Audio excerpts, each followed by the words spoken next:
Paul Rosenblum is a bookkeeper, not an accountant or a CPA. Although the information in this podcast comes from professionals, it's meant to give you enough knowledge about these subjects to have a meaningful dialogue with your tax preparer about bookkeeping and taxes. Today, I'm going back to basics about why this podcast exists and do a deep dive into accrual accounting procedures. I've spoken about the differences between cash-based and accrual-based accounting for tax purposes, but I never really have spoken about the bookkeeping procedures and why accrual accounting costs you, the business owner, more money on a monthly basis because the process itself is a much longer one. I'm fully recovered from tax season, I think. Paul Rosenblum. Don't forget to email me with any thoughts or comments about this episode or the podcast. It's always great to hear from you. Now to some accounting. However, before we start, let me remind you that a cash-based accounting system accounts for money in, money out transactions. If there is a customer invoice, yes, the invoice must be created, but it's only counted as revenue when the customer pays all or part of that invoice. Expenses are counted only after they are paid out or paid on a credit card.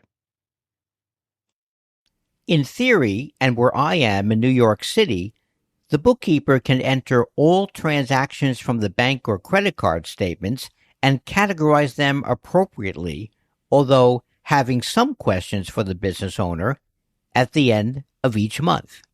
Many bookkeepers perform their services in this way. Although the client must keep all of the receipts for audit purposes, and I tell every one of my clients this, I remind people that the books that I am creating are their books, and we want to keep them as accurate as possible. As I have mentioned before, if you're in Canada, my bookkeeper friends tell me that if a client is audited and there's no receipt for a particular transaction, it's deemed as a non-deductible expense, period. So bookkeepers in Canada do work with receipts so that they can actually see what was purchased before it's entered into the system as a business expense. In the U.S., the IRS isn't as strict unless they want to be or have a specific reason to be. Now let's talk about accrual accounting. So get a cup of tea or a drink and a notepad and be ready to take notes as I go through the process of month-by-month accounting using the accrual method. I won't pause here. You can do that yourself and press play whenever you're ready. Because accrual accounting allows the bookkeeper and the tax preparer to accrue income and expenses to the next calendar year or from the current year back to the previous year, if the tax return isn't finalized or filed yet, the bookkeeping can be a lot more work, which will also mean more cost for the business owners. I have only 2 companies who are on an accrual basis, and believe me, I'm happy about that.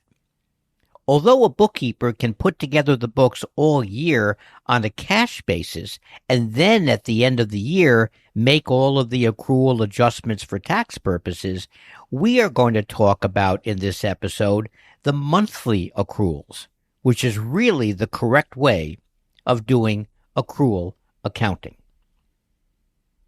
Here is a checklist of regular accruals at the end of each month, which should be done by the bookkeeper, and then we'll go through the procedure for each one. Number 1, payroll accruals. Number 2, accounts payable. Number 3, accounts receivable. Number 4, customer deposits.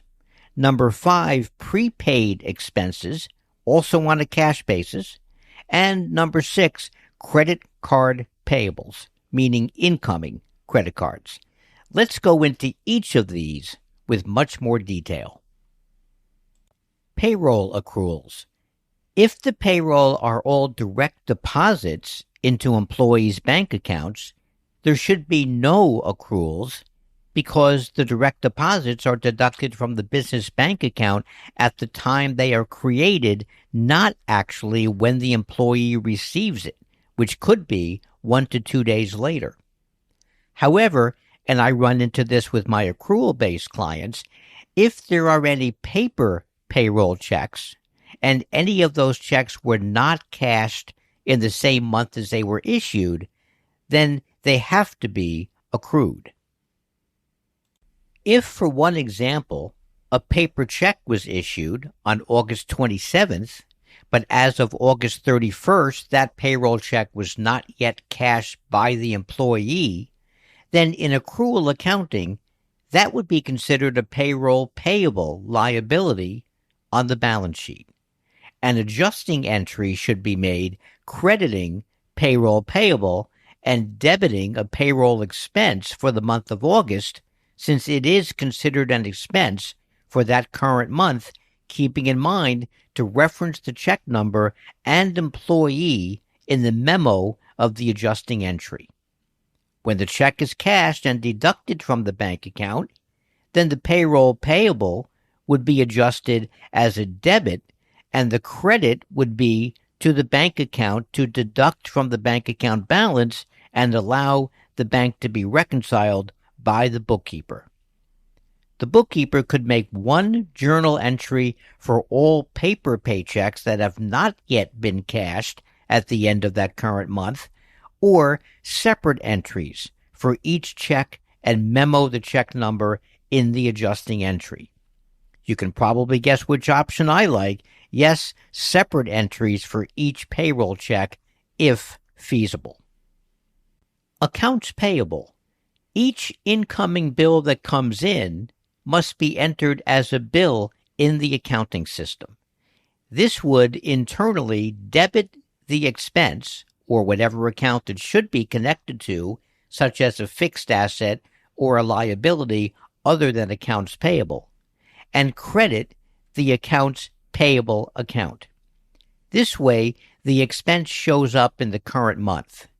When the bill is paid, the bookkeeper would use the pay bills option to have the system debit the accounts payable and credit the bank account to subtract from the balance there.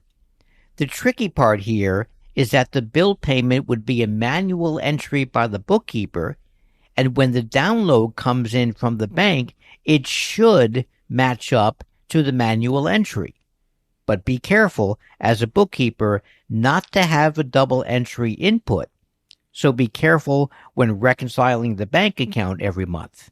What I do is before I reconcile the bank account, I print out the accounts payable or unpaid bills report to have in front of me. So when I'm going through the downloads, I can double check that I'm catching everything and I don't have double entries. Accounts receivable. When a customer invoice is entered, it automatically becomes an accounts receivable. The items on the invoice hit the revenue account as a credit, and the debit is to accounts receivable. Like entering a bill and paying a bill, entering an invoice and receiving a payment when the payment comes in is essential in keeping good accrual books. Again, be careful when going through the downloads, as the payments that you have manually entered might not match correctly to the downloaded deposits on your bank feed. Customer prepayments. If a customer pays you in advance of you starting a job or a project, in accounting, it should be booked as a liability on the balance sheet called customer prepayments or customer deposits. The line item on the customer invoice for customer prepayments or deposits should be linked to a liability account and not a revenue account. Like a retainer for lawyers, it's money coming into your bank account, but not revenue or a sale, since it hasn't been earned yet. At the end of the month, any portion of any customer deposit that has been earned must be adjusted and put into revenue. That journal entry would be a debit to the liability and a credit to the revenue account being used with customer names attached in the proper field. Prepaid expenses. Let's use the example of a business liability insurance premium being paid in March of the current year for an entire year, and it's $1,200 per year. The policy would have you covered from April 1st, 2025 to March 31st, 2026. A bill would be entered for the entire amount in March of 2025, but not to an insurance expense. It would be entered in the other asset account called prepaid expenses. The entire bill payment would be entered as normal when the bill is paid. At the end of each month, starting in April 2025, $100 would be accrued.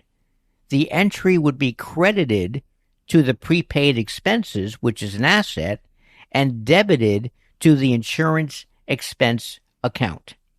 That entry would be repeated every month throughout the year and the first 3 months of the next year. This way, the monthly reports would be accurate and the true amount of insurance paid for the current year would be recorded. Credit card receivables. If customers or clients pay you by a credit card, you should have a credit card receivable in your chart of accounts. Depending on the company, it could be mixed in together with the cash on hand asset account, which is what I do for one of my restaurant clients, for an example, since they have a POS. This would represent the customer paying your business with a credit card on the last couple of days of the month. If someone pays you on the 30th of January by credit card, it probably won't hit your bank as a deposit until the first day or two of February. So you want to show the sale as a January sale with the deposit hitting the bank in February for reconciliation purposes. If you create invoices in the accounting system and don't have a POS tracking sales, you could use the undeposited funds account in QuickBooks or any other software that you are using.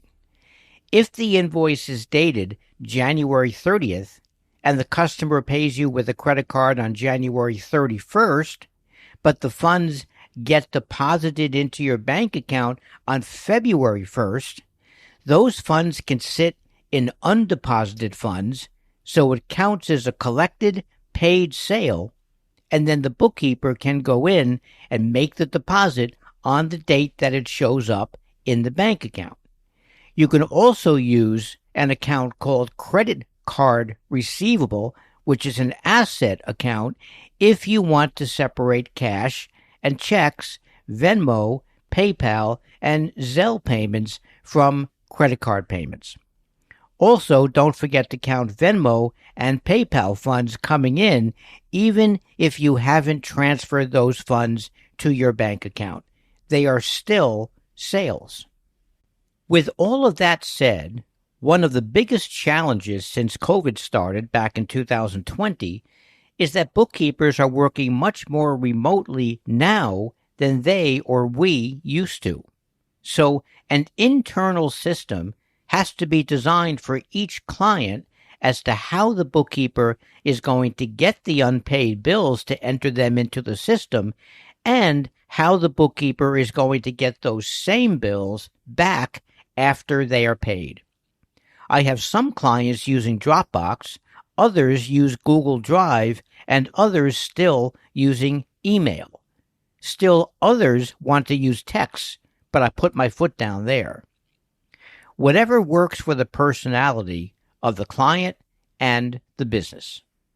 There are specific reasons to be on the accrual basis rather than a cash basis. I have a client who ships products outside of the U.S., and it takes 40 plus days for the client to receive them.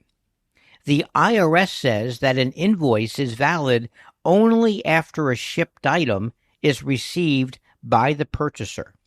So if my client has $100,000 of shipped merchandise outside of the U.S. in December, received in January by their customer, then the entire $100,000 can be accrued to the next calendar year, since the invoices are technically not valid in the current year.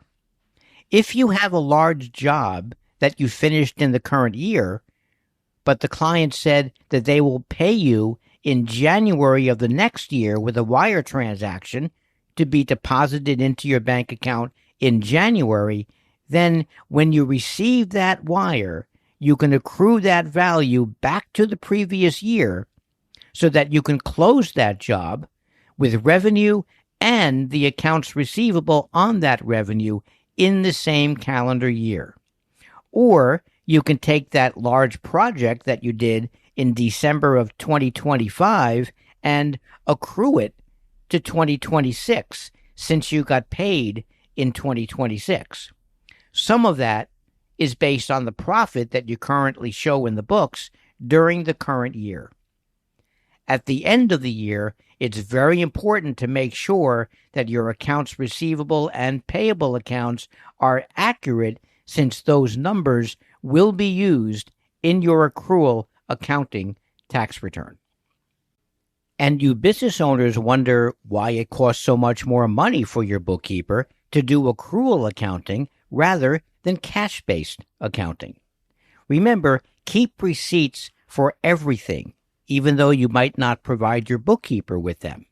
I have clients keep the receipts and binder clip them to each bank or credit card statement that they have. Or you can use online software to scan the receipts in and store them in the cloud, or even in QuickBooks Online, or QuickBooks Desktop for that matter.